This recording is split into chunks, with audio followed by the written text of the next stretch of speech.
Hello everyone. I hope you guys are doing great. So here in this video we will talk about the minor gap between your marks and the cutoff कि हम उसे किस तरह से bridge हम कर सकते हैं. This is what we will be discussing here.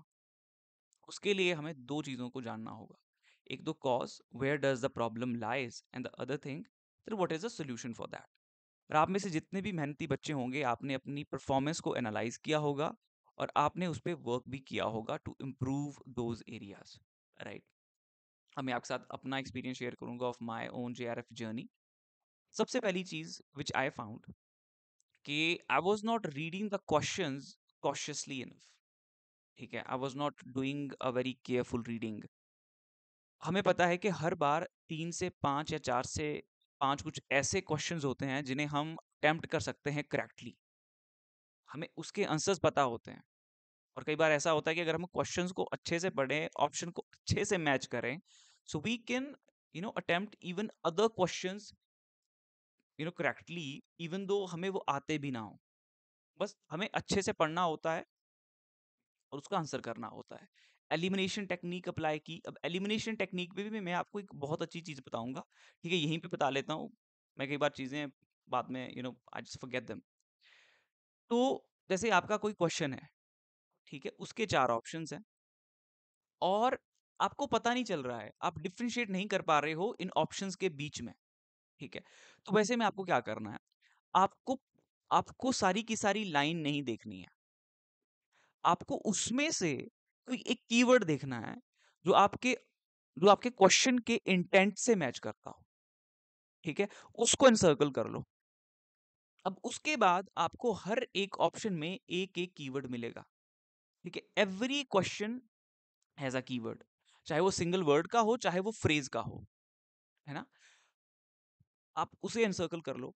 अब आप देखो, क्या जो आपने ऑप्शन जो आपने एनसर्कल किया है, जो आपने कीवर्ड एनसर्कल किया है, which is most suitable and relatable with the option, is that option in conflict with the other keyword और they are relatable, right.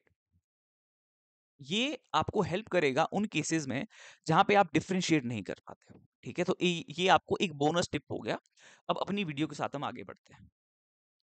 So the main problem lies in not reading the questions cautiously enough, right?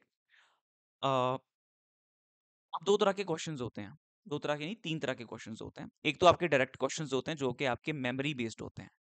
ठीक है, जो आपके memory based questions होते हैं, वहां पे आपको पता होना चाहिए, आपने चीजें रटी हुई होनी चाहिए. Rote learning will help you there. The more you revise the better you will score in these type of questions. Second type के जो आपके क्वेश्चंस होते हैं वो आपके स्टेटमेंट बेस्ड क्वेश्चंस होते हैं. ठीक है, और आपका दूसरा जो है वो assertion and reasoning based questions होते हैं. ठीक है, जहां पे आपकी दी गई स्टेटमेंट को आपको जो है रीजन से क्या करना होता है, आपको उसे प्रूव करना होता है. That is that the reason which causes this this assertion, और जो स्टेटमेंट आपका होता है, राइट. इसमें आपको दो लेवल पे इन क्वेश्चन को समझना होता है. One is the linguistic level. ठीक है, वही you take word for the word, उसका लिटरल मीनिंग क्या है. ठीक है, और दूसरा होता है उसकी contextual understanding, means that what is the intent here, what is the question here, what is the what is the question trying to know here. ठीक है, उस क्वेश्चन का मेन इंटेंट क्या है, यहाँ पे क्या जानने की कोशिश की जा रही है. ठीक है, एक तो आपका लिटरल मीनिंग होता है, एक आपका कॉन्टेक्चुअल मीनिंग होता है. जैसे कि हमने वो इम्प्लीकेचर हमने एक डिस्कस करी थी term when I was this solving the HP set का क्वेश्चन पेपर. तो वहां पे इम्प्लीकेचर करके आया था, as far as I can recall this. Linguist का एक आपका टर्म है. सो यहाँ पे जो आपका मीनिंग है वो कॉन्टेक्स्ट पे डिपेंड करता है कि किस कॉन्टेक्स्ट में क्या कहा जा रहा है. For say you are in the room and it's really hot at summer and you said that your windows are closed, right? Or you might say that it's really hot in here, और आपकी window close है. And the moment you say it's really hot in here, the person will get up and open the window, right? Even though उन्होंने directly नहीं कहा, but that's what their intent was. ठीक है, दो level पे question को समझना, एक उसका इंटेंट होता है, एक उसका जो आपका लिंग्विस्टिक स्ट्रक्चर है, एक वो होता है, राइट. और जो इसमें बात अंत में निकल के आ रही है दैट इज अगेन कि क्वेश्चन को आराम से ध्यान से पढ़ना है। अभी बहुत से बच्चे हैं बैच में, वो अपना स्कोर शेयर करते हैं, ठीक है, आंसर्स लाइक उसके इजी इजी से आंसर्स हैं, ठीक है, बट वो फिर भी एक रॉन्ग ऑप्शन पे क्लिक कर जाते हैं। क्यों? उस क्वेश्चन को ढंग से नहीं पढ़ा, ऑप्शन को मैच नहीं किया, ठीक है। और आपका जो गेस होता है ना, वो हमेशा एजुकेटेड गेस होना चाहिए।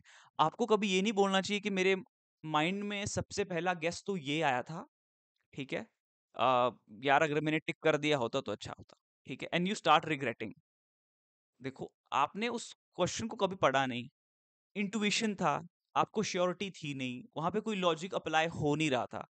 तो इन चीजों को दिल पे नहीं लेना चाहिए कि यार मैं उस क्वेश्चन को अटेम्प्ट कर सकता था, even though my first intuition was that option but I didn't click on that, I just click on the another one, ठीक है। इस बार तो सर्कल करोगे, ठीक है, तो फिर तो शायद और भी ज्यादा दुख हो, बिकॉज दैट इज इरिवर्सिबल। जो चीजें आपने पढ़ी हैं, आप उन्हीं चीजों को वहां पे अटेम्प्ट कर पाओगे। बाकी जो भी गेस पे हैं, जो मैंने आपको टेक्निक सबसे पहले बताई एलिमिनेशन की, उस चीज को आप ट्राई करनी, ठीक है। जो क्वेश्चन है उसका सेंस जानो, ठीक है। जो तो सीधे से क्वेश्चन है कि इस that match the following pair, जहां पे आपको ऑप्शन को जो है अपना मैच करना है विद योर राइटर नेम और with the name of book, ठीक है। आपका पब्लिकेशन डेट क्या है, ठीक है, वहां पे तो कोई गेस वर्क उतना लगेगा नहीं, राइट। हाँ, आप एलिमिनेट आप कर सकते हो, ठीक है। आपको पता होगा कि ये मॉडर्न पीरियड का टेक्स्ट है, ये आपका विक्टोरियन पीरियड का टेक्स्ट है, ठीक है। वो उस तरीके से एलिमिनेशन टेक्निक आपको हेल्प करेगी, बट मोस्ट केसेस में जो मैंने एलिमिनेशन आपको बताया, वो पेपर वन में आपकी बड़ी मदद करने वाला है, राइट। पेपर वन में काफी कंफ्यूजिंग से ऑप्शन दिए जाते हैं, जहाँ पे आप कई बार डिफरेंशिएट नहीं कर पाते, तो वहां पे जो मोस्ट सूटेबल है आपके क्वेश्चन के साथ, उस कीवर्ड को आप एनसर्कल करो and then encircle the other keywords and then try to do the comparison. Are they in conflict or are they in relation with each other, right? तो उस तरीके से आप कर सकोगे। और बाकी D I is the most scoring portion here, तो उसे मिस मत करना from the very first day. मैं तो हर बच्चे से कह रहा हूँ कि रोज एक डी आई लगाओ, रोज एक डी आई प्रैक्टिस करो, दैट इज वेरी इंपॉर्टेंट, ठीक है। तो इन चीजों को ध्यान में रखना, you will surely rock in this exam, you will surely qualify the exam, right. बाकी दिसंबर सेशन के लिए आपके एडमिशंस जो शुरू हो चुके हैं, आप एनरोल हो सकते हो on my professor note app. You can contact on the given numbers in below in the description box, and we will start our preparation, right? So all the best one more time, exam में अच्छे से अपना attempt आप करना, ठीक है। Take care.